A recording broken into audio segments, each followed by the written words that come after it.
The With Life podcast is brought to you by partnership of nRhythm and Capital Institute. Today, we stand at a critical juncture. Our societal and environmental systems are strained, plagued by injustice, extraction, disconnection, and imbalance. We're all searching for new ways of creating systemic change. The With Life approach offers a new path forward. With Life is an approach to organizing that holds the patterns of living systems at its foundation. It empowers each of us to reconnect, regenerate, and heal. The With Life podcast features stories, interviews, and dialogues with entrepreneurs, activists, artists, scientists, farmers, writers, and designers.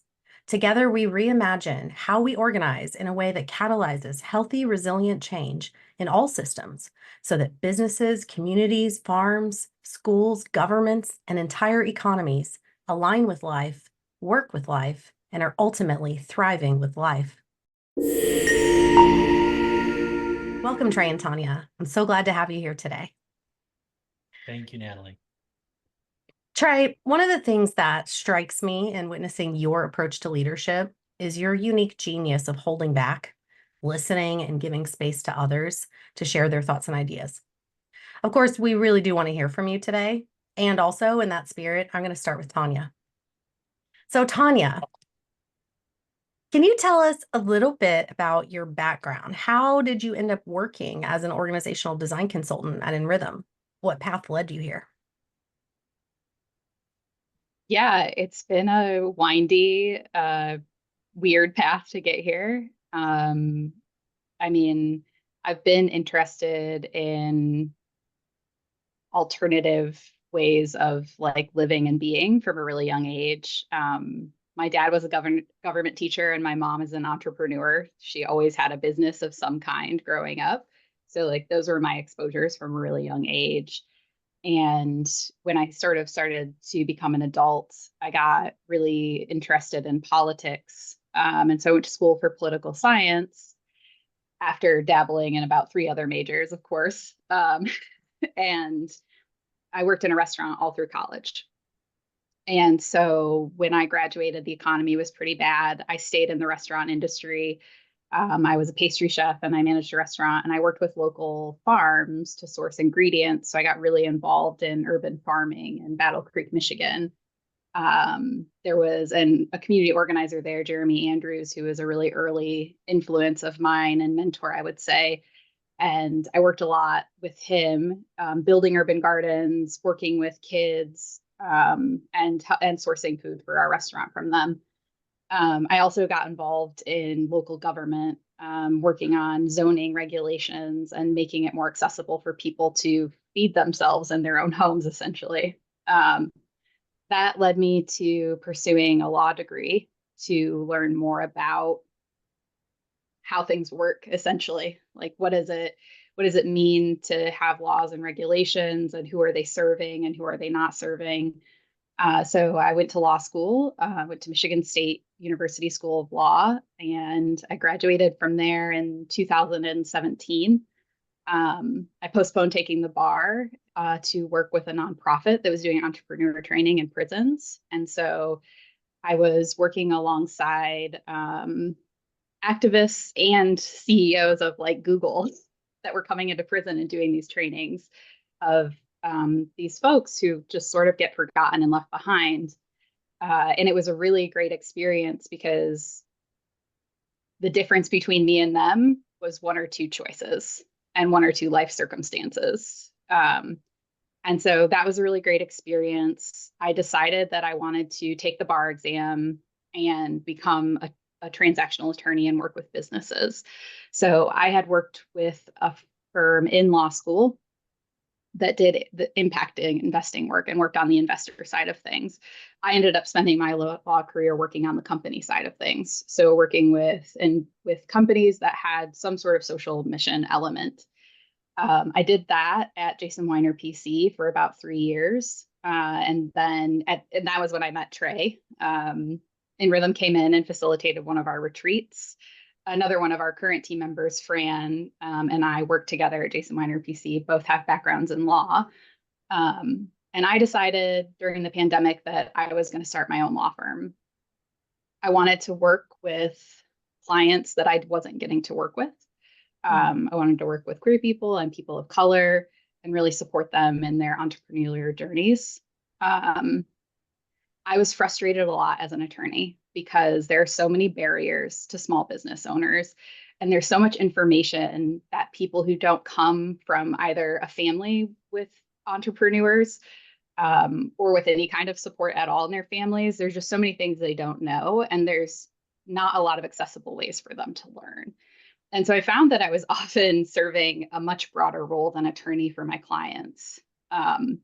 They were coming to me with questions about hiring people, what to look for, how to manage finances, all of these things. And I was like, I'm too expensive to be advising you on all of this. Like, this doesn't make sense. And I did as much as I could pro bono. And I was also serving as nRhythm's attorney at the time. And I really enjoyed working with Trey. He convinced me to work on an investment deal for the first time. Because when I started my firm, I was like, I'm not doing securities law anymore. I don't want to work with investors. And he was like, I just try it. Like, I promise, like, we're going to be a team in this. And because I had always experienced really extractive, horrible environments around helping companies raise money. And it was completely different working with Trey and with the investors that he was working with. And I was like, wow, like, this is incredible. This really can be done differently with a different approach. And probably about 6 months after that, Trey and Jeff approached me and asked if I would be interested in joining the nRhythm team. And it sort of felt like this culmination of all kinds of things because we have so much agricultural work at nRhythm. And that's like way back when that was like my foundation for really being like, wow, there's so many barriers to people just doing good things in their communities. And it's like this way that I get to work with entrepreneurs in like a full-bodied way. Like, I can bring all of my experience and knowledge, and we do it in a way that we make it accessible for folks. So it's not a concern of like, oh, like this hourly rate is just like not going to work and we can't, like, we have to figure out how to do this differently. We tailor each approach to each client and what they need and where they are. And I think that's really incredible and has been really energizing for me to see that we can meet people where they are and make a big difference for folks. So that was like a super long answer, but It's an awesome story, Tonya. yeah. Yeah. So this is really, in a lot of ways, kind of a culmination of everywhere you've been and everything you've done, it sounds like. Yeah. Yeah. And I think, Trey, for you, it's kind of like that too. You founded nRhythm, and we talked a little bit about that in our first episode. But your journey is pretty fascinating and impressive. So I'm curious if you want to go a little deeper and tell us a little bit more about your story. How exactly did your path lead you to imagine and create nRhythm? Like, how did this vision come to be? Yeah. Yeah, that is a very long story and probably beyond what is the scope of our conversation today. But Sure. I will say that probably the thing that was deeply a part of me was the need for seeing people reach their full potential. Mhm. And that has been a theme from the time I was in high school. I remember this kid from China that came over as an exchange student, and he didn't know anybody in our high school or junior high at the time, and he wanted to learn how to swim, and I was a swimmer. I've been a swimmer my entire life, and this is my first memory of me saying, "Oh, there's potential there that nobody is realizing." And I remember saying, "I'm going to spend time with you, helping you learn how to swim." And we did that, and he went all the way and won the district championships in 1 year, and of not swimming at all, and there was just potential that was unrealized, and I have carried that through my entire life. And I began to realize that the breeding ground as such for people is the organization, because you spend 8 to 10 hours a day there, and if you spend 8 to 10 hours a day there, surely that could steward and support more potential. And then I realized how much potential it shuts down. And Mm. I said, wow, if we could change the organization, it would change everything. And to begin all this, I started from this deep spiritual commitment, which it's still there. But I thought, oh, I was going to do this by being a pastor or a chaplain or someone who is going to help them work through it personally. And then I realized that I was dealing with discretionary time that people had. And I said, no, no, no, I want to spend day in, day out with somebody to help them in this process. And that's when I started creating organizations, being an entrepreneur, and have had incredible amount of success of building organizations with the intention of creating environments to realize our full, both individual and collective potential. And that really is the deep theme. And nRhythm emerged recognizing that it was a systemic issue. Early in my career, I didn't realize that this wasn't just a one-off thing. I began to realize, wow, this is in agriculture, this is in healthcare, this is in politics, this is in every industry. Everything is designed to limit potential. Mm. And I'll share one more thing that really was very inspiring to me. It came from a conversation I had with Alan Savory once. And Alan Savory is this incredible, passionate, controversial at times person that is about restoring the grasslands of the world. And there's about 5 billion hectares of grassland. And he said, I see the grasslands as 5 billion hectares of hope. Wow. And what I heard there is so many countries, ministers of agriculture. I've had the pleasure and the opportunity to meet with ministers in administrations in countries all over the world, and the grasslands of the world have become and have been seen as desolate and no longer valuable. And he said, I see them as hectares of hope. And if we reframed and reimagined what that is, it would provide more potential than we could have possibly imagined. You've discarded it, and we're going to embrace it. And that is what I see about what we're doing. I see 8 billion people who have been marginalized, who have been capped, who have been told that the best you can be is blank. And what if they were all realizing their full potential? I mean, I know it's idealistic. It's at times people would call it Pollyannish, but we've designed to minimize. So what does it look like for us to design to optimize that for people? And that's really the essence of my motivation and passion. That's incredible. Thank you, Trey. So you're talking about this desire to optimize potential in people, and nRhythm has a unique approach to doing that. So if you could sort of boil it down to what is the purpose of nRhythm, like how would you describe? So if nRhythm's, is the purpose to optimize potential in people? And if so, is it to optimize the potential in people in a certain way? Or how would you describe that? Yeah, I would use a different term. I would say that really what we're doing is creating more capacity across our community and different cultures across the world where they can create conditions for more potential in their context. And that's really what I think we're about, supporting individuals and organizations who are creating conditions for more potential in the systems that they serve versus capping it, versus controlling it. I Yeah. mean, there's just all kinds of things that I think we find ourselves doing. But I think nRhythm, really, the essence of nRhythm is we're supporting the development of individuals and organizations to create conditions with the people that they are in community with. And that may be an organization, that may be a real physical local community. There's real no limitation to that. And some people may say, we're going to do this for the whole country. In Africa, where we do a lot of work, I've had the opportunity to sit with a whole cabinet of ministers before, where we're having these kinds of conversations. What does it look like for people to make decisions where we're creating conditions for the potential of the people that we're serving. So it's really not a one size fits all approach at all. There is not a single way to create those conditions or a single way to maximize a person's potential. That is really unique to the context and really unique You, to each person, to each organization, to all the environmental aspects around that person and organization. that's So really, correct. Yeah. Yeah. And I was just going to say, the Tonya is a perfect example. She went through an enormous amount of different changes from industry to experience.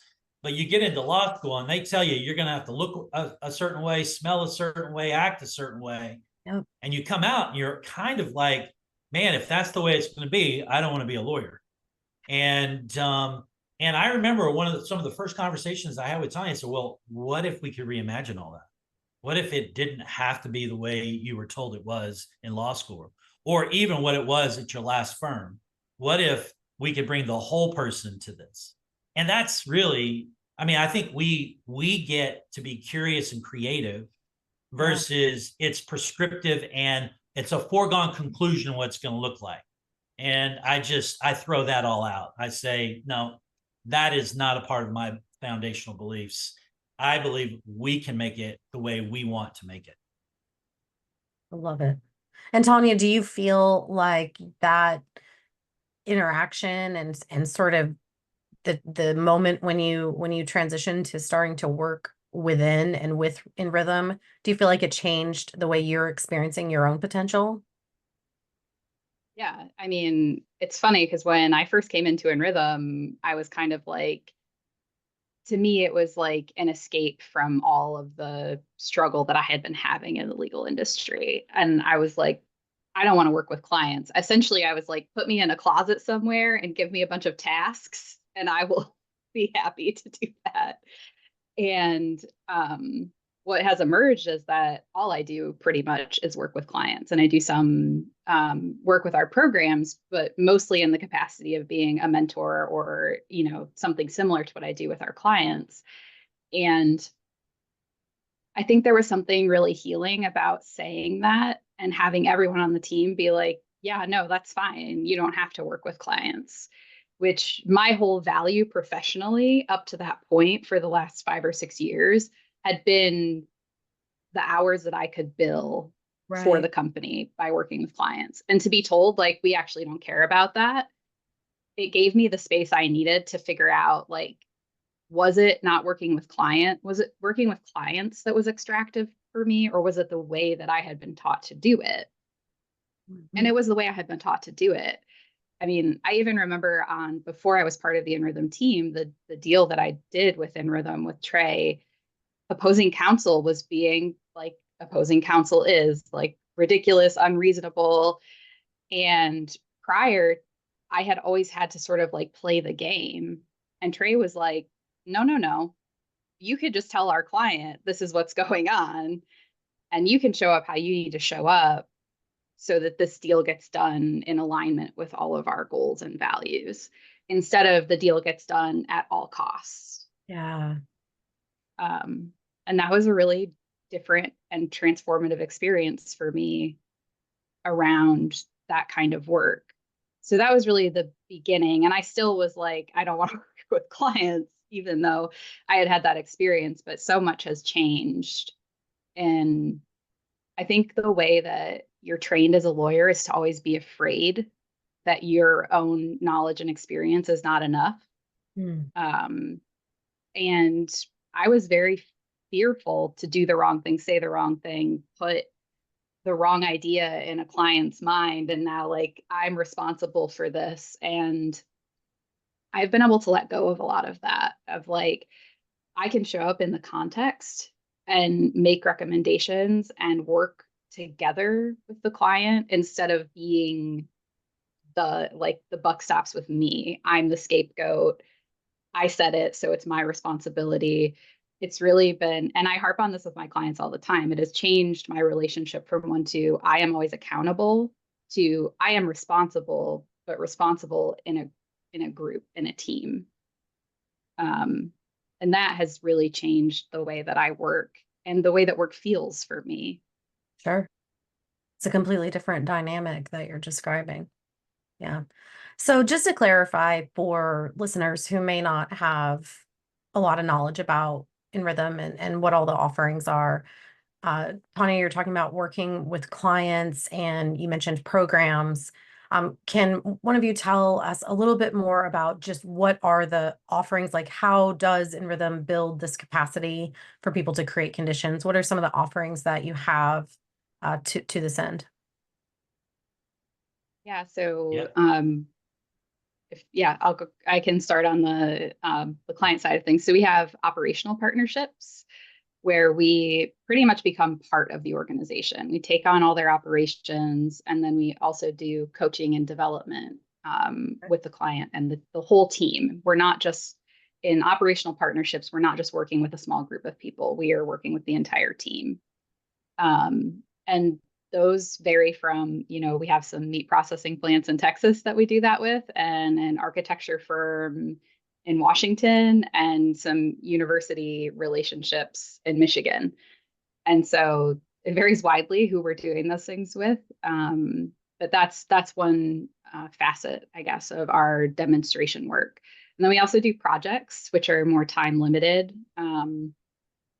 In the same kind of thing, but usually in those we're working with a couple of people and not like fully integrating into the organization.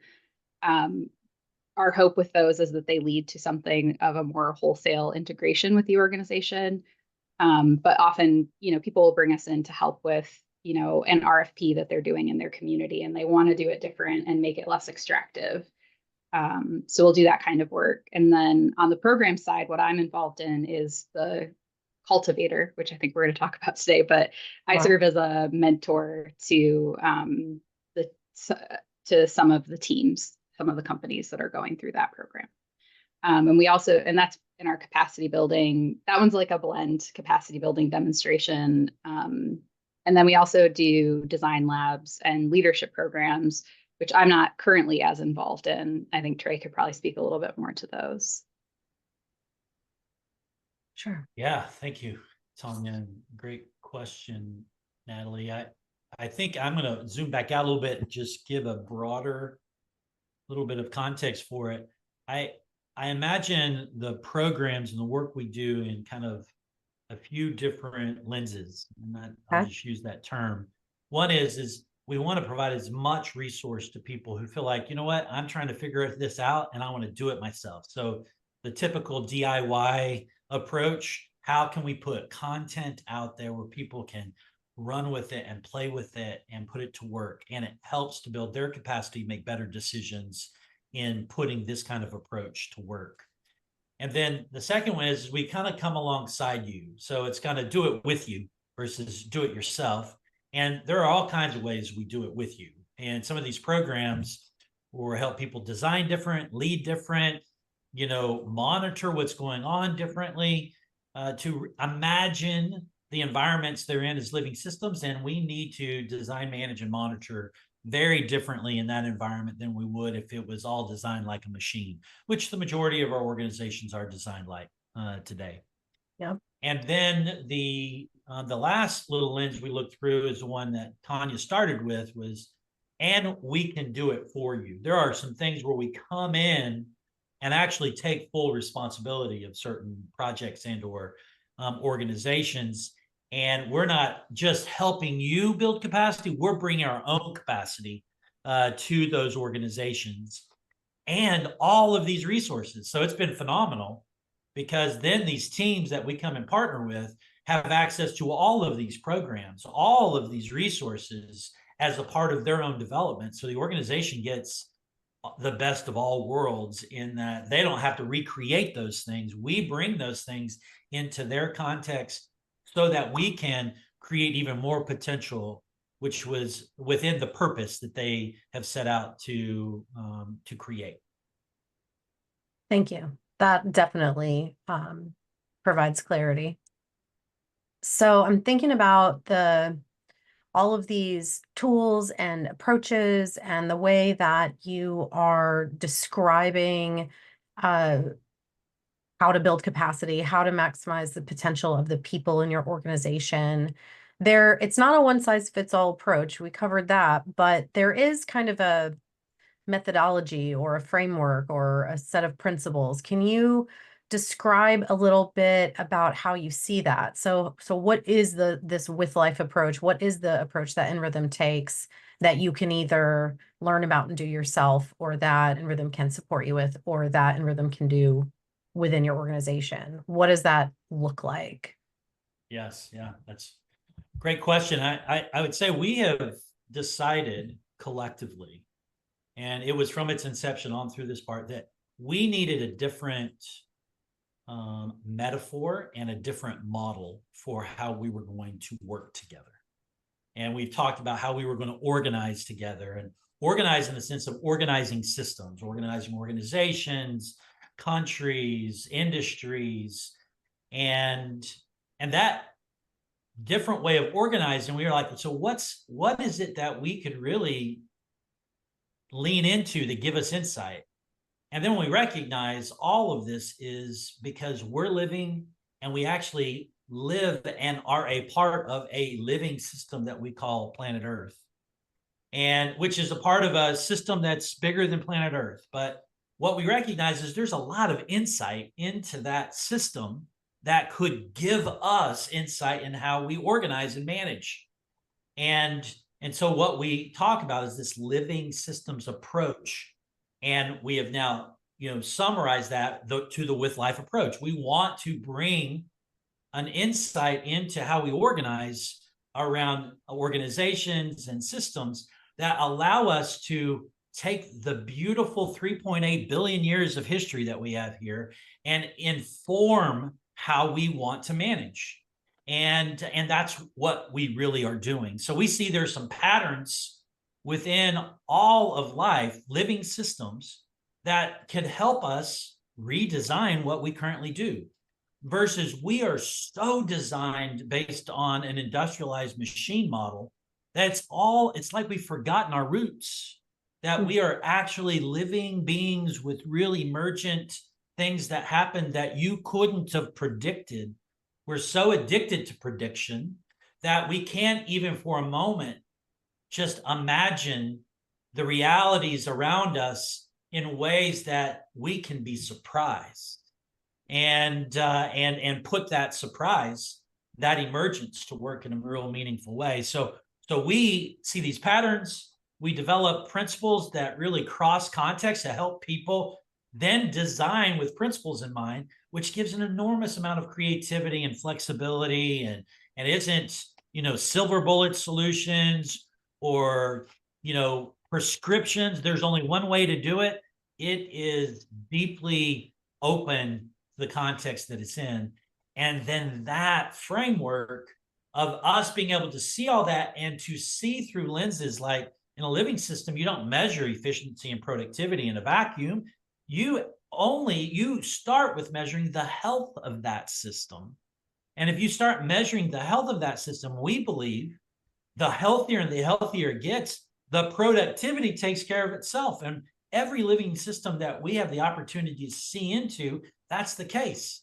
So what can we do to continue to bring more healthy conditions so that productivity and efficiency now become an outcome of the health in that system, versus all that we've talked about and we've experienced is outcomes. So productivity that we see in our current industries or our society is at the expense of our health. So someone like Tonya going through law school or being in an organization, or Natalie, your history of, we get extracted from, and our well-being just reduces over time to the point of when we want to retire, we're so exhausted that we've been used up, right? And what does it look like to not be used up, but that our capacity gets fuller and full of more potential over time, because now it's woven together as a part of that process. So that's really the kind of an approach that brings a very different ethos to it, and intention. So it really is the contrast of organizing, creating organizations, forming businesses or nonprofits or whatever systems it may be, governments, et cetera. And even yesterday we talked with, or in the last episode, we talked with John Fullerton about economics. It's this contrast between designing from everything as a machine to designing from the idea that we are living and these are living systems. And if we look to life as a model, instead of looking to the machine as a model, we have a very different experience of work. We have a very different experience of relationship. And I think that is, the way that you describe that is really the essence of what it is you're doing in the world and what you're bringing. And that's the way that you're maximizing potential, right? So parts in a machine get used up and tossed out and replaced. I don't think any person on earth wants to be that part in a machine that gets used up and tossed out and replaced, right? But what if instead that person was supported in their environment in a different way? What if all of their creative potential was put to use, but through their own agency, through their own health? So Yes. I also, yeah, please continue. I was going to say, I think too, part of this, you get to a certain point in this work, and I do think it becomes a deep remembering. Like we have pulled ourselves out, like humanity, as something separate or other than, but we are part of all of the living systems all around us. So we are life, and having this framework, I think, is like the gateway to remembering actually a lot of things that intuitively, if we were aligned with our environment and our own internal like way of living, that it's a habitual, like it is the way of being for human beings. And that's why we are so like out of sorts and discombobulated in the world, is that we are so out of alignment with what it means to operate with life. But we know how to do it, like inherently. Deeply, inherently, it's true for us that we are in fact alive, right? Otto Scharmer talks about creating outcomes that nobody intended or wanted, and that we just keep doing that. And, listening to you talk, I feel like those are outcomes of that machine model, of that separation of us and life somewhere else out there. Whereas what if we are inherently a part of that? And then what emerges from that? What emerges from embracing that? Now, we're thinking about this in terms of organizations. And you've mentioned a framework that you've developed around this approach. So I'm interested to learn a little bit more about that. If I'm an organization and I either want you to come in and do it with us, or even come in and do it for us, how do you put that framework to use? What are some pieces or parts or examples of, does it change the structure of my organization? Does it change the way I think about compensation? Does it change my approach to hiring, or firing? Does it change my KPIs or my metrics? How does it look applying the framework in an organization? Yeah, it looks very different. And I would say that everything you just shared as examples are things that will just have a little different view on it. So there's 4 key areas in the framework that allow us to dig deep into what are the underlying conditions that are creating the outcomes that we're experiencing. So we recognize that the experience that we're having, the outcomes that we're having, are not happening in a vacuum. They're happening because conditions exist to create that outcome.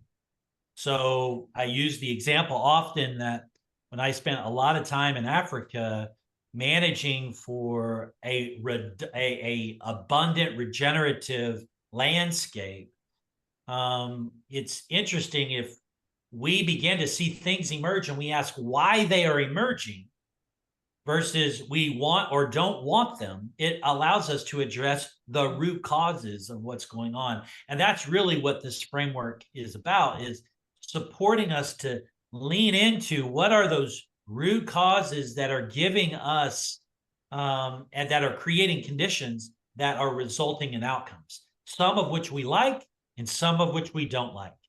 And I think we've kidded ourselves, to be honest, both as an entrepreneur that's built multiple organizations across multiple industries, to say that this is working for us. It's actually not, right? I mean, think about it for a moment from an industry standpoint. Let's just use food. To have an industry where 50% of our food is wasted is not a good design. I mean, it's just not even close. There isn't a single entrepreneur, even in an industrialized, mechanistic way, who would say that's a good design for us to build off of. But what we recognize is there is so much of that that exists. We just get used to certain designs and just call them as sacred and or this is the way it is. And we are reframing all that. So the 4 areas that we talk about, foundational beliefs, there are reasons why we do what we do, because we believe certain things. And we ask people to begin to identify what those are so that you can design in alignment with those beliefs. We recognize there's an identity that shows up, and that identity is what we call our operational identity. And then when we have those beliefs in place, we actually design with those beliefs in mind about an industry, about people, about our society. And that identity is deeply rooted in the work we do and the structures like compensation and roles and the context, the purpose we're trying to create in the world. And that can be different. It doesn't have to be a machine. It can be an expression of a real living environment. And so with that living environment, we recognize there are things that are happening within a living environment that we should monitor. So we call that health. So health should be monitored. And we think that's energy and information. The energy of people and the information that's moving and cycling across an organization, it could be managed differently. The energy of people can be managed differently, where we're creating better conditions for even more potential from that energy. And then we add a 4th element, which we call emergent outcomes, which is, instead of us co-opting, this is the entrepreneur in me that's done this, co-opting and saying, oh, I knew that was going to happen. I had planned that from day one. We embraced the reality of we didn't know that, and it came out, and man, now it's changing our designs. And we're having to really rethink things. What does it look like for us to embrace the emergence that we see all around us? Oh, I didn't expect that plant to come up there. Or why is that happening the way it's happening? So instead of seeing people's behavior or all the things that we see that are emerging in an organization as problems, we see them as outcomes of current conditions. And we just go, so now what about those conditions should change? What do we do different to create a different outcome? And that reframes all of this into a really healthy state of agency versus, oh no, I'm going to hold somebody accountable to and not change the conditions at all. It makes it even more challenging for individuals and teams. And I say all this to also say there's a lot of bridge building. You don't embrace this overnight. There's a lot of ways for us to weave this in a way that's healthy, that allows for you and your team to develop over time so that you can begin to experience the real potential in your context, in your organization, or in the system that you're trying to influence. Thank Yeah, you. and something that I've experienced in working with the same clients for a long time is there's an aspiration in the foundational beliefs that their actual beliefs and how their behaviors express themselves are not quite yet aligned with their foundational beliefs. And that's a beautiful thing, I think, because you have this whole group of people that really sees they want to behave in a certain way. And a lot of the work that we do and a lot of the health challenges that come up are related to mindsets and behaviors. Either one or the other has changed, but not both yet, or neither have changed yet. And so actually in facilitation, we have started asking people, what do you want your mindset to be? And what is it right now? And how do we get from there to there? And how do we support you in that? Because that, in what I've observed in working with clients, is the most difficult. It's not the desire to do it differently. It is, how do I get to a place where I can embrace this like wild new compensation structure we've put in place? Because there's this feeling of, well, I had to deal with all of this extractiveness throughout my career. And now it's changing, and there's people who aren't going to have to deal with that. And at a fundamental level, I don't want them to have to. There is a part of me that feels a little slighted because I had to and they don't. And Mhm. being able, creating a non-judgmental environment where people can be honest about feeling that way without it being like, oh, you're a bad person because you feel that way. No, that's like a very natural way to feel about something that's changing in this way. And how do we help you work through that so that you can come to a place where you can acknowledge the feelings you have about it and still be have your behaviors reflect that you don't think it should be that way anymore. And that, in my view, that is like 80% of the work with people. I hear you really sort of reframing the way that we look at or approach the actual things we're seeing, whatever it is we're measuring, the outcomes that are happening, the feeling that we're feeling, the any version of what's really right there in front of our faces. It's not just saying, oh, that's a thing that happened, period. It's saying, oh, that's a thing that happened. How did the conditions that we created, how did our design of this structure or of this whatever it is, or how did our beliefs or how did our identity create space for this thing to be? And then you kind of work backwards from that. You're always looking at what is emerging, what is happening, and then kind of moving through, okay, well, does that align? Because I don't think anybody would say, yeah, my foundational beliefs include this idea and this deep-seated belief that 50% of the world's food should be thrown away. I don't think anybody would say that sounds perfectly aligned with everything I value and believe in the world. And yet we kind of stop there and we go, oh, 50% of food gets thrown away. And that's it. We move on to a new topic. What a shame. As opposed to saying, okay, 50% of the world's food gets thrown away. How are we designing a system that is creating even the possibility, much less the reality that that is happening? Where let's backtrack into our design. Let's look at what are, what are all the pieces? Is it the structure? Is it supply chain? Is it this? Is it that? And then we start to think, oh, wow. And when you really look at it and frame it like that, the amount of agency that comes out, that you start to realize that you really do have this incredible potential thinking in this sort of direction to change those conditions. And then I love what you said, Trey, too, about then you kind of go, and then what's going to happen? I don't know. Let's see. And then you get surprised, like you learn whatever that thing is, that the new thing that emerges. And you go, okay, well, is that closer or further away from what I value and what I believe? And I think that's a really unique and beautiful way to approach it, and so different from, such a different sort of direction of thought than what we're used to, where we just kind of shrug our shoulders. Correct. Yeah. I mean, we either abdicate, to your point, shrug our shoulders and say, hey, this is bigger than us. We can't do anything about it.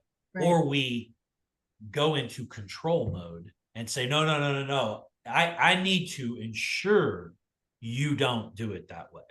Right. And in the corporate world in particular, well, actually, I'd say most organizational designs, you got a strong C-suite that's controlling everything Yep. to ensure nothing goes wrong, right?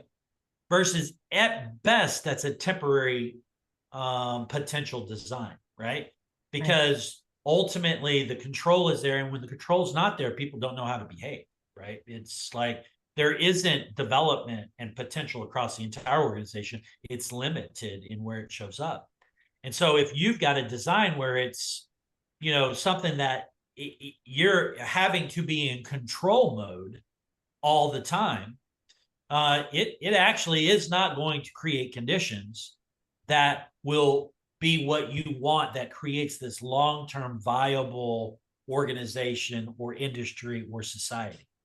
And that strongman mentality, right, has created a whole bunch of really unintended consequences across society in incredible ways. And we, organizations, are microcosms of that.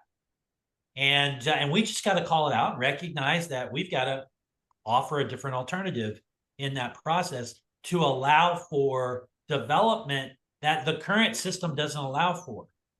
A funny little exercise I did when we were early in this process, I did some research and I found a job description for like an office manager job. And I presented it to, it was one of our design labs or one of our workshops that we were doing. I presented to him. I said, what do you think about this? And they go, yeah, that looks like a normal, office manager job. And I said, when do you think you wrote, when do you think this was written? And they go, oh, I don't know, it could have been written tomorrow, yesterday. So yeah, that was 1912. Whoa. 1912 that was written. So what we've designed is really parts for a machine, and everybody has got to fit that part, or you know what, you're out. And if you don't do what I need you to do, we've got 10 replacement parts right behind you. I mean, that design just is, not only is it antiquated, it doesn't even work with a living system at all. All it does, which is what our experience has been, is extract the hell out of everybody. The hell of our planet, the people, our communities, and then resources get distributed in a very inequitable way, right? Because you're now designing to be able to maximize your benefit, and that's the way the machine's designed, is designed to maximize the benefit for a few. And this really opens all of that up. Sure. Wow, 1912. That doesn't even surprise me, It doesn't even It's surprise crazy. me. Yeah. When you were talking about control, I was thinking about how all of that energy in that, controlling of that outcome, it's all directed at the outcome that you do or do not want. All the energy is thinking about that. Whereas it's sort of like you're offering this opportunity to back up a little, maybe take a higher level view and say, okay, what is creating that outcome? So is this job description from 1912 still relevant today? I wouldn't even think to ask that question if all I was looking at was the outcome, right? You're sort of backing us up into a new way to look at it, that there are things that happen before that outcome comes to be. So what do we do about those things? As opposed to this sort of force and tug toward the outcome itself. I'm thinking about what kind of organizations, like, are there certain types of businesses or organizations that this makes sense for, or that this applies to, and others just aren't great candidates, or are there certain conditions that need to be in place for this to work? What is your experience with that? I think it can work anywhere. And I think different people that we work with are at different levels or different places in what the conditions are and how we start the work. So like there's some organizations that are like, yes, we love your framework. We've done all of this pre-work, like come in and help us. And, we want to do this. And then there are organizations where people don't know anything about us or our framework. And the way that we start to change the conditions there is very different than in an organization that is like bought into our language and our framework and this idea of working with life. But fundamentally, because we are all living, this approach works everywhere. It's just a different timeline and a different approach to how we create the conditions for it to happen and be embraced. So this is, you could use this framework in a manufacturing facility. You could use this framework. I heard you say meat packing plant. You could use this framework in a law firm, in an architecture firm, in a nonprofit. It's not industry specific. It's not, is there a size? Like, are you too big to try? Are you too small to try? No, it actually was designed to be nested. So it could work all the way down to the individual, could work at a team, could work at an organization, could work at an industry, could work at a whole community or society. It is incredibly well adaptive to all those different contexts. And it was designed to be a meta framework. It was designed to be broad enough to be inclusive of all kinds of incredible work that's been done over the years to support people's development or to work in a certain way. That can be encompassed in here. We just bring a lens and a framework that says, oh, you need to think about the livingness of this system. You cannot ignore that, because if you ignore it, it will be extracted. And because it just is what we've done as a society. If we don't say this is important, it will be at the expense of the outcomes of that system. So it's been beautiful to see. I know that there's been a group of people getting together to use this framework for their families, all the way to us having conversations like I think you've had with John around entire economies embracing an approach that reimagines how we do policy and how policy will influence all that we've talked about today. So I think too for oh, please go ahead, Tonya. yeah, I think for people too who maybe don't know as much about our framework or who haven't already been exposed, if you talk about making a healthier environment, it's really rare that anybody is like, no, I don't want that. Right. I've never had anybody say that. And so like there's a that is like the easiest entry point. Well, how do we make you healthier? How do we make this business healthier? And how do those two things interact? And almost everybody can get on board with at least entertaining what that might look like. Sure. Yeah, can I just add to that, Natalie, real Please. quick? Because Please. this is a real thing that happens. So what Tonya just said is spot on. We say that and nobody argues. The CEO or the C-suite comes up and says, well, but where is our responsibility begin and end when it comes to the individual? And I actually I reframe that immediately in a lot of our engagements and say, well, why don't let's not create a boundary yet. Let's just start creating a conversation where we say it's important to monitor that. So if we're going to design something that's going to extract the well-being of our team, what does that look like? And do we want to do that again? And what does that mean? I don't think disengagement, turnover is a ongoing normal part of a system. I think that's an outcome of a poor design. And we spend an enormous amount of money hiring because people leave, enormous amount of money because people are disengaged. So we got to have more people because our current people aren't doing the work that need to happen within an organization. So if those two things were addressed, which I think are about us caring about the environment and what that looks like, I think that lends itself to us to make some changes. It does not take agency away from the individual. We often say that this work needs to be done at three levels: individual level, the team level, and the system, whatever system you're a part of. And the individual cannot not do the work. You've got to do your own work. But what we can't do is scapegoat the individual and say it's all about the individual work and not the team or the organization work. And actually, I think there is more work we could do at the organization that would shift the experience of the individual. And I've just got hundreds of examples of how that's happened in my own life and the individuals that I've had the opportunity to be a part of. You said something earlier that I want to call out because I think it's a profound and important statement, that people are the source of energy in an organization. And so, that question, well, where does our responsibility begin or end to the individual? Reframing that, well, what kind of energy are you hoping that person can bring? And what conditions are you creating so that they can bring their full energy?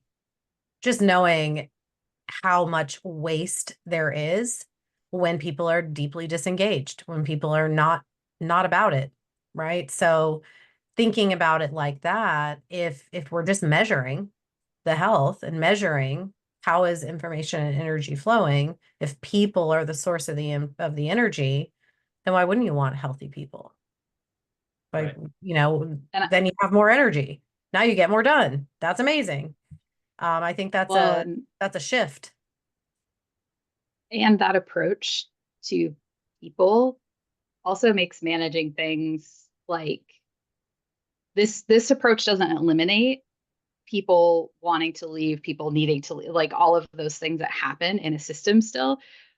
But how you approach that when somebody is not able to express their full potential, or they just can't, their energy is not aligned with the system's energy. How do we have that conversation? And what does that look like to really support somebody in figuring out what it is that's going to support their energy? If we can't do it here, like if it's not working in the whole, how do we support you? What does it look like to help you find your place where your energy is supporting the whole and you are supported? And I think there becomes, and the way that the current mechanistic system works, it's just like a lot of times people are just discarded without even trying to address Yep. that. And it is like you are just disposable. Like you either get on board or you get out. And Yep. we're not curious at all about why this isn't working. And this opens up a completely different way to work with people, to work through it with people. And it takes time. Folks are not used to this way of being managed.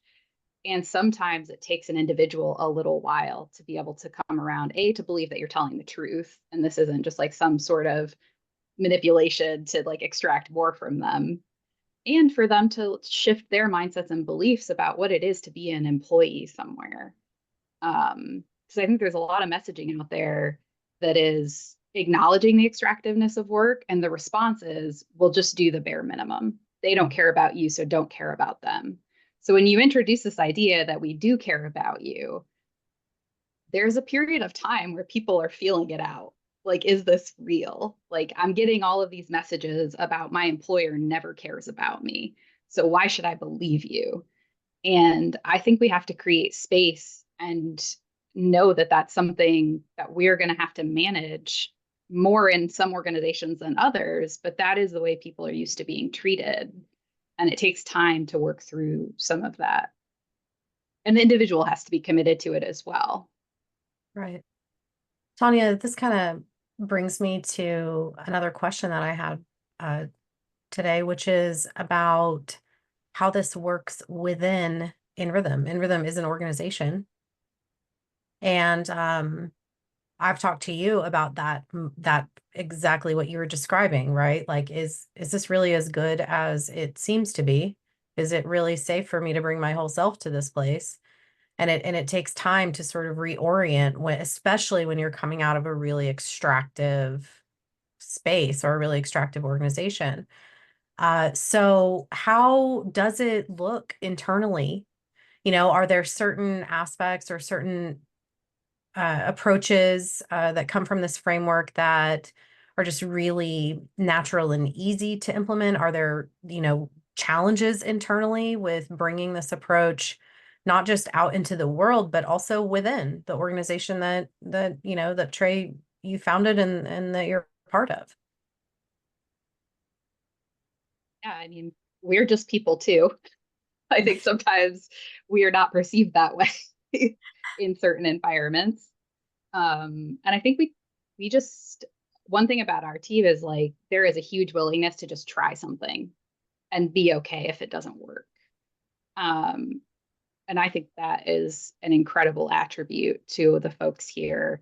I think there's also just a lot of space. I can only speak to my own experience coming into nRhythm, but I didn't make it a secret, like when I was coming in, that I was a little, you know, gun shy about joining another organization.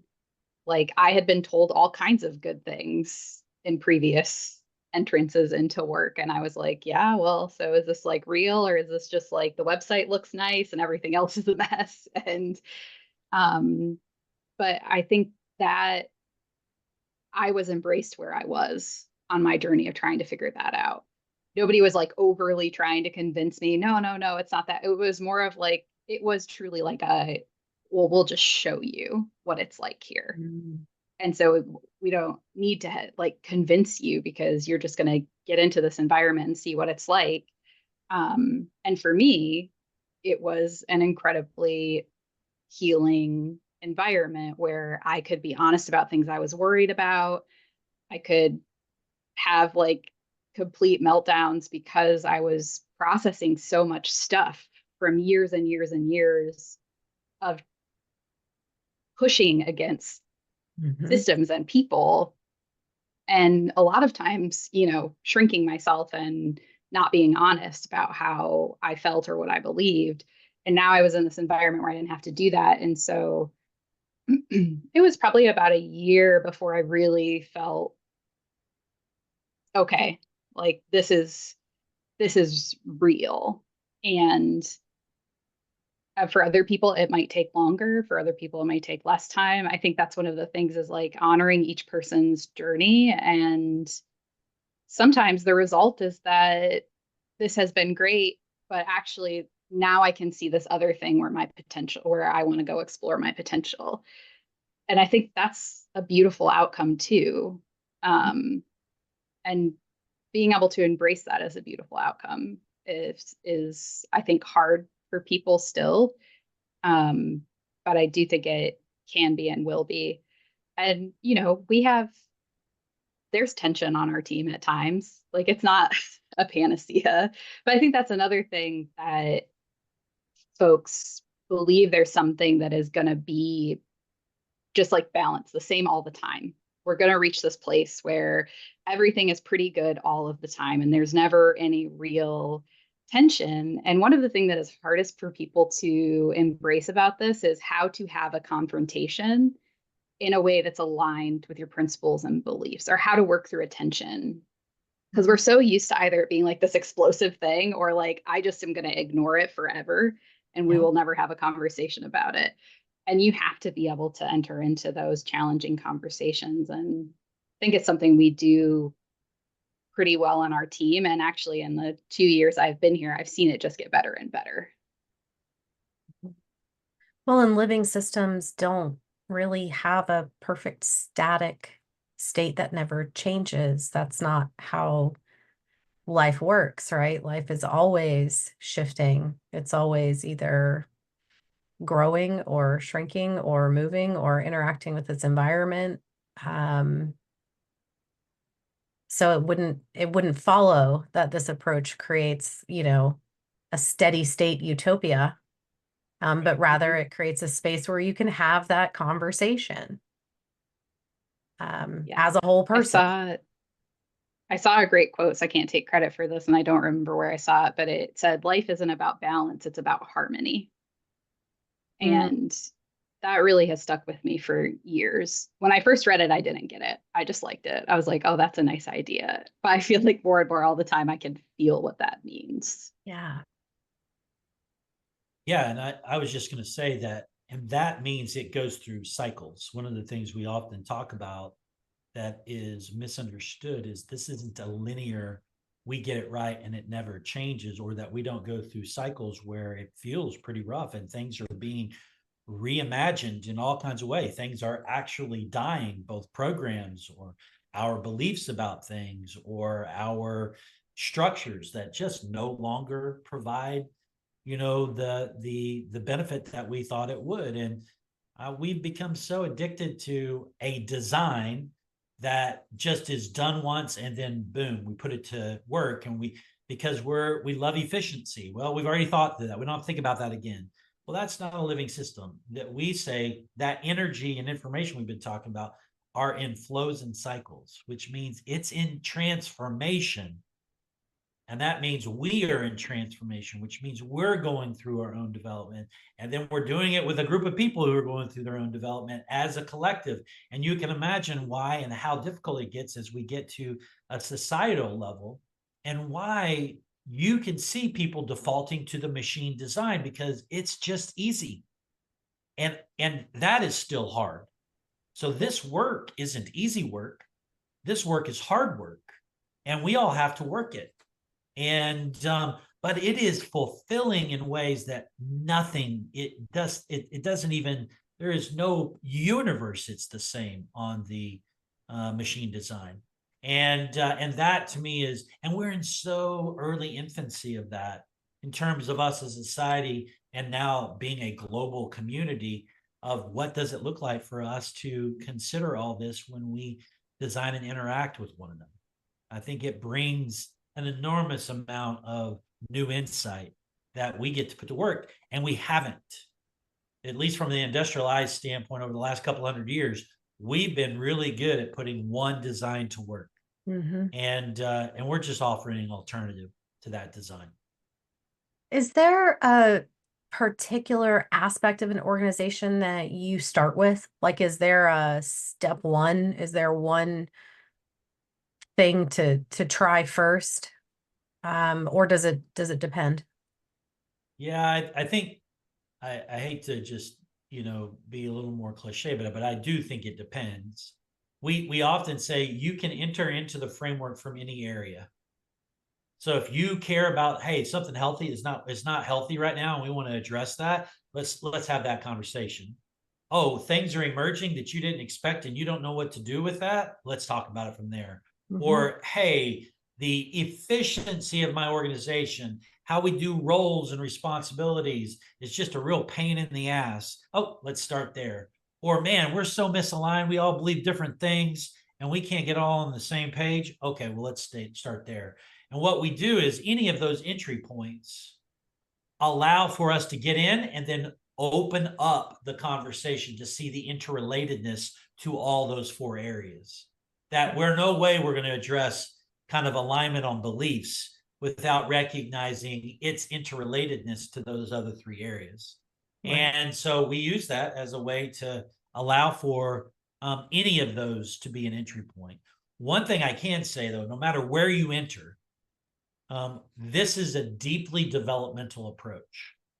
If you don't want to be about developing people and the environments you're a part of, you don't want to do this approach because it's bringing you into a conversation about helping people build capacity.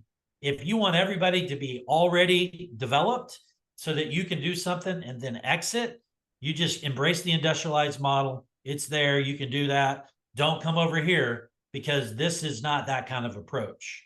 And I really think it's important to say that this is creating conditions for more development. So right now at nRhythm, there are lots of leaders and within our ecosystem.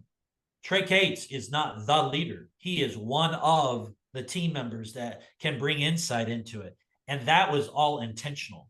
And there is as much energy and potential, actually substantially more, way beyond me because the team is designed that way.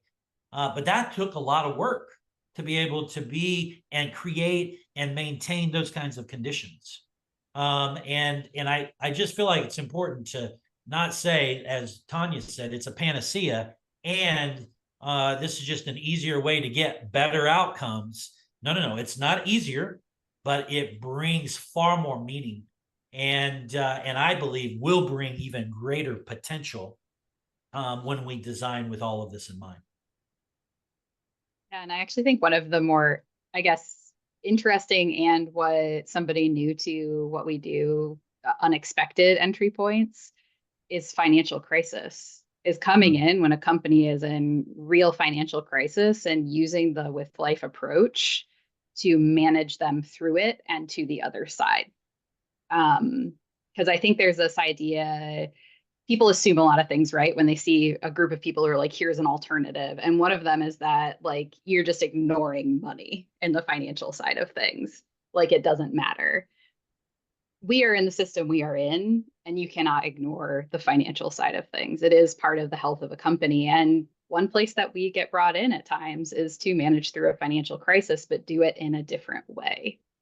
And I think that is one of the coolest things I've observed and one of the most unexpected. Yeah. Thank you for sharing that, Tonya. So I'm going to sort of shift us a little bit in this conversation to talk a little bit more about the With Life Cultivator, which is a partnership of nRhythm, Capital Institute, and Zebra Growth that has created this With Life Cultivator, which is a 6-month program. It starts in September. In episode 1, we talked about the cultivator in a little bit more depth. For those of you listening for the first time, the With Life Cultivator is for late-stage startups and established organizations who are entering a period of significant transformation or growth. And teams who join the cultivator will have access to proven operational frameworks, tools, peer-to-peer learning opportunities, one-to-one mentorship, and all of the courses, programs, and offerings of With Life, including nRhythm. So I want to sort of think about the cultivator, and depending, it's open to startups, it's open to established organizations across industries. What are some potential impacts or some potential outcomes that organizations who participate in the cultivator might expect to see? If I went through this 6-month program with my team, what are some things I might see on the other side of it? Yeah, I mean, I think that's a great question, and one that I believe is we are learning to understand what we think that is for others. And so there's a lot of emergence in this process that we're using as a way to inform the design of the cultivator as we move forward. But one thing that I think is really important in the cultivator is, the idea of the cultivator was don't accelerate, don't incubate, cultivate, which is what does it look like to create conditions in your organization for long-term health and outcomes that you want. So the productivity that you want. So that health and productivity come along together versus productivity comes at the expense. And unfortunately, we've created a whole industry, which is startups that build it for 3 years, sell it. You don't have to think about health. And we just say that's creating unintended consequences for everyone. We are not paying attention to the reality of how people are showing up in different organizations because for 3 years they poured their life and soul into something, and then that was sold to somebody else. And now what is it for them? So we are saying we're about creating long-term viable organizations. So if you're not interested in creating a long-term viable organization, then you shouldn't participate in the cultivator because that's part of what this design is. Versus you are designing it to flip it. You're designing it to sell it. We're not interested in that. And I don't want that energy, to be honest, because it creates all kinds of different conditions in it. So it builds conditions for, shared leadership, shared responsibility, opportunities for you to consider your customers as a part of that ecosystem and your partners. And so what does that design look like? So you're creating a long-term resilience as a part of this design that we believe creates sustained productivity, not just kind of one-off or things we have to use when everything around us is perfectly aligned. We want something more resilient that can actually create those outcomes on a more sustained basis. And so I think those are the things. And I think startups get the opportunity, the beauty of someone who's early in this process is that they don't have to transition their systems. Those systems are designed with health in mind from at least early in the process. Versus these more mature organizations, there's some tough shifts in terms of embracing this, but ones that we believe are worth it if the leadership and the will is there to be able to support it.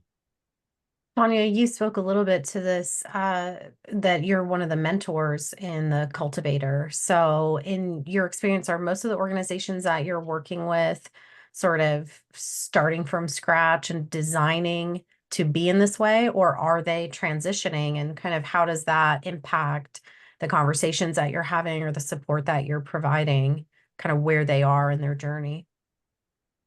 Yeah, so in my group, I have mostly late stage startups. And so they have pretty fluidly transitioned into being this way. One of them actually had a very aligned approach already, but they're looking to grow. And they are really looking for guidance on what do we need to have in place so that when we start bringing in more employees, they're onboarded in a way that they're learning this approach. Another group has kind of gone through a couple different evolutions in what they want to do, what they feel like is possible to do in alignment with all of this. So, they came in with more of like, we got to get this like big investor, and that's the way that this is going to work. And I've seen it evolve over time into something a lot different. Like, how do we bring people into this idea and get them bought in and make it more of a network nodal sort of experience? And, there are challenges when you're a startup, especially if you need to raise money, to finding aligned capital. It's not easy, and thinking about how to do that and how to change the design of your business, because I think startups in the traditional sense, they become addicted to this like available fast cash, and it's like get it at any cost. And we are really encouraging people to not do that. Think about the money that you're accepting, because you may think I can do this now and change later. I've never actually seen that work. Right. And so what does it mean? So I think a lot of my mentoring has been around investor relationships and how to grow the business organically, and create the conditions for people coming in that don't know about this to be able to operate in alignment with a living systems approach. Trey, you've started several companies, and you have a lot of experience as an entrepreneur. You have both touched on it a little bit here in just the last few minutes, but I'm curious as to what would you say, or what do you think are some of the biggest mistakes that founders make? What are some of the biggest challenges that they face as entrepreneurs? Yeah, the first is you as the founder, and if you find yourself in the traditional CEO position, you carry an enormous amount of weight. And actually, you tend to protect.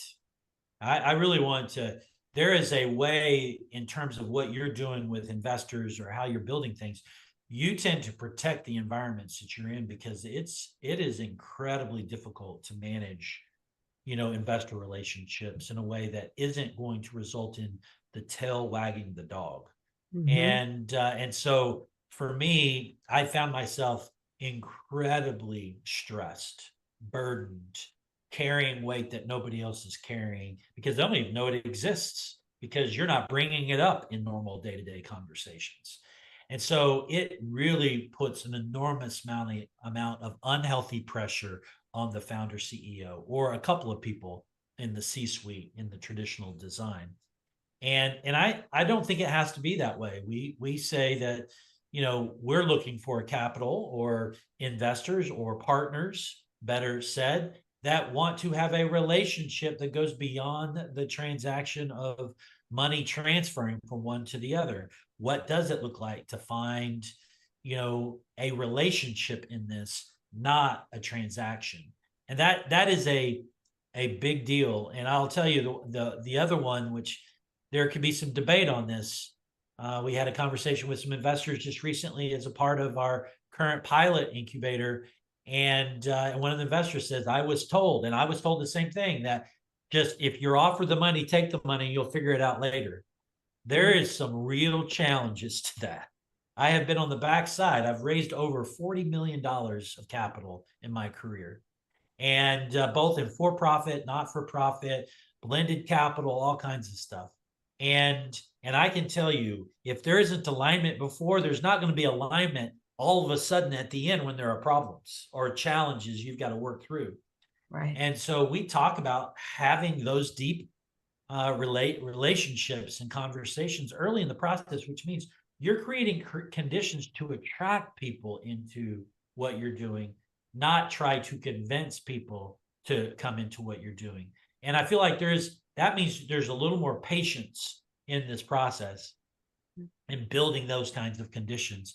And actually, to be honest, what we want in nRhythm is to create a whole ecosystem, this with life community, where it attracts both those who feel like they've got capital to put to work, as well as people who are wanting to do the work and bring those things together. And I believe that's possible. Right now, it's just not been designed in a way that truly is weaving. It's been designed to be very transactional as part of that process. So those are probably two things that I feel like are insights for to consider as you're coming into reimagining that approach. Sure. Those are powerful insights. Tonya, do you have anything to add to that? No, I don't think so. I think both of what Trey said is spot on, and what I've observed as being sort of on the outside looking in as the attorney for multiple founders versus actually being a founder myself. Do you think there are any sort of obvious systemic reasons why so many startups fail? I mean, yeah. The whole design of venture capital is that only 5% of these companies will succeed. And as long as that happens, our portfolio is fine. So we actually don't care that much when companies fail if we have a large portfolio. So it's extractive from the start, and people are actually betting on you not succeeding.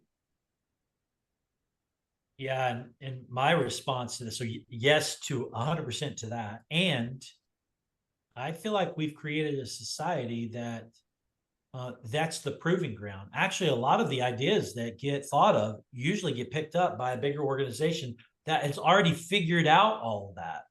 Mm, And so they're beyond the startup stage. So they use all the failures as a way to them not to have to spend the money to be able to put those products to work. I actually think we are using this as an informal design, and that's why it fails, because you're not building organizations as entrepreneurs to be sustained.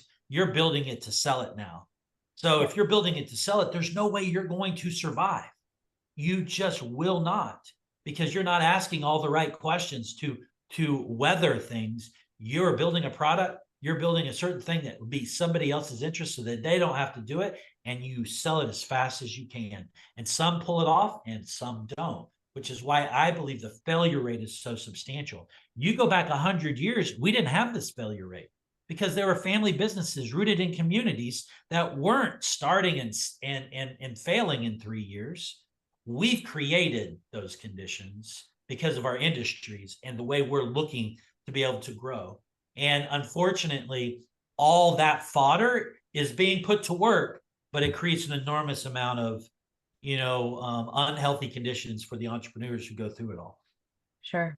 If you look at people that are trying to start those community-based local businesses, our regulatory system has been created for the behemoths, but it still applies to the small family businesses. And it is just so overwhelming for people.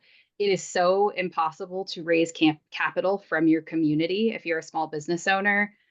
Not to get too into the weeds with regulations, but the SEC, the Securities and Exchange Commission, has tried to address this by creating like a regulation crowdfunding, right? But when I was an attorney, it would cost you $10,000 to $15,000 to have an attorney set that up for you because it was so complicated.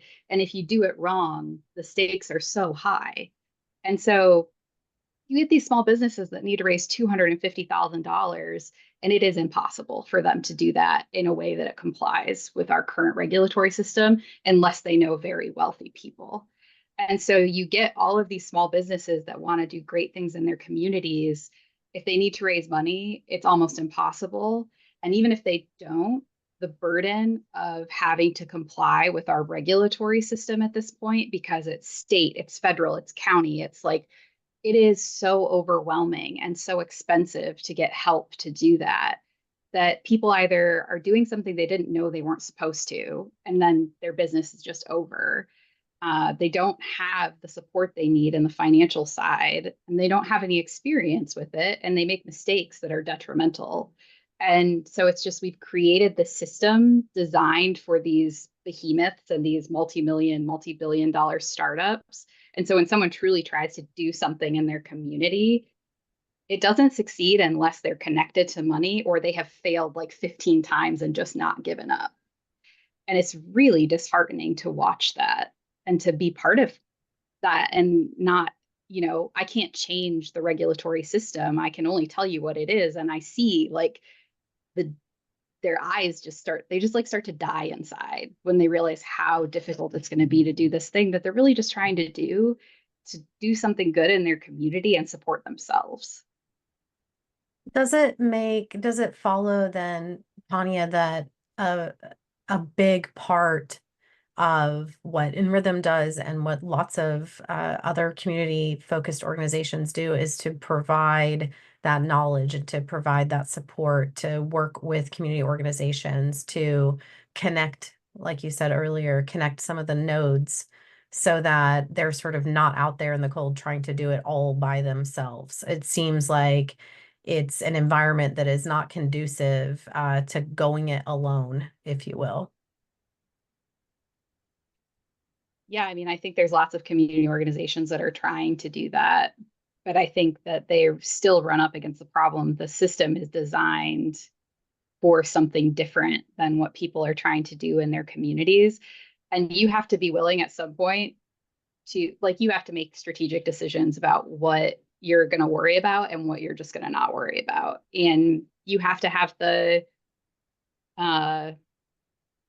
the composure to be okay with that as a Right. business owner, that I'm making this decision because I know it's right for my community, even if there are other circumstances where this could be not as good for me. Um, Yeah. and yeah, it's just a hard thing to do. Yeah, I was just going to say, I mean, the current system, for those who have figured it out, works really well. Serial entrepreneurs that have found a way and they have the right resources. I mean, they don't want it to change because they know exactly how to get through this system and actually create wins that benefit them and the teams that they've created. So it isn't that it doesn't work. It just doesn't work for a whole lot of people. It Right. just works for a few. Right. And I think what we're trying to do is to create a landscape or an ecosystem of organizations that can be a part of something to help weather some of those things that the current environment just doesn't care about. And because we want long lasting community based organizations that are actually working with, living in, and continuing to create potential and opportunities for the communities that they're a part of. And that means we've got to change the venture, 1 in 10 organizations make it design. It just can't be that way.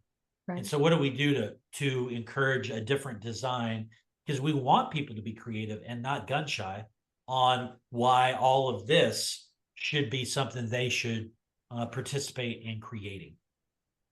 Yeah. I think the Abs- beautiful potential of our community is that a lot of the types of things you were talking about, Natalie, are very disconnected. So, like, you go to the Small Business Administration for this piece and got to find a lawyer that you can afford for this piece and got to do, like, you have to really work hard to get all of the pieces together. Mhm. But the community, as we envision it, with all of these nodes, now there's a whole community of support for folks who want to do these things. And there's a network that's all connected where we have aligned principles, and they know that they're going to be supported in a way that aligns with their values and principles, which I think is a big thing that's missing. um, I saw entrepreneurs really struggle to find lawyers that they felt would be supportive and aligned versus basically just like shut them down. And so if we can create a space for them where there's this shared alignment of having this with life approach, now we've created a much more robust support system for small business owners and entrepreneurs. And that's a more resilient system. So we are just about out of time for today. First, I just wanted to thank both of you so much for sharing all of your stories and your beautiful vision with us today. I do have one more question for each of you. Uh, Curious, if you look back over the years, what are you most proud of? What are you so glad that you did?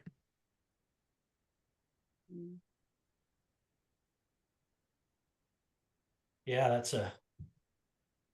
I don't think there is a single thing for me, but what I think I'll probably land on is I didn't let what was the traditional path of career dictate how I was going to behave.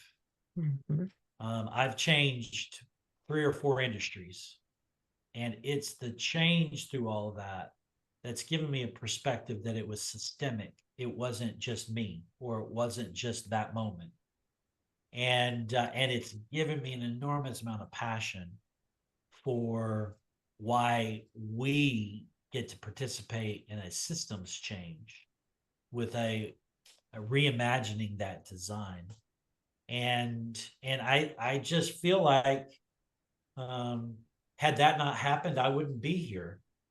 Had I not just said, this is not really serving my soul, I need to move on, versus just staying in it because that's the only option I perceive there to be.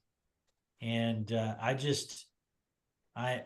believe that is the thing that I am most proud of myself on, is that I didn't let somebody else's expectation or somebody else's views dictate how I was going to live my life, to seek out that in ways that meant I was going to be countercultural across all kinds of different things. And you know what? That's okay. That is okay. Awesome. Awesome. Thanks, Trey. What about you, Tonya? This is a kind of a hard question. I mean, I think the thing I'm most proud of is that, probably like on a whole, is that I never quit asking why. I Mm. never got afraid of asking, why do we have to do it this way? Um, and I always believed, and I still believe, things can be better for people, for me, for all of us. Um, and so I think I'm really proud, despite many people in my life telling me eventually I would just accept the way things are. I never was, I was just like, why? Why would, like, what else do I have to do with my life? Like, so yeah, I mean, there's lots of things that I've done that I'm really proud of and contributions I've made to my communities, but I think that's the thing that has been the hardest to hang on to and that I am the most proud of myself for, is continuing to believe that we can be better. Beautiful. Thank you, Tonya. So, if this conversation resonated with you and you want to learn more about how to align your organization with life, how to create conditions for sustainable growth, or how to add organizational health as a vital measure, we invite you to join us. A reminder that With Life Cultivator kicks off the week of September 9th. The application deadline is August 23rd, and you can learn more at nrhythm.co/cultivator. You can also join our community to learn more about all the online courses, programs, and offerings of With Life at join.withlife.community.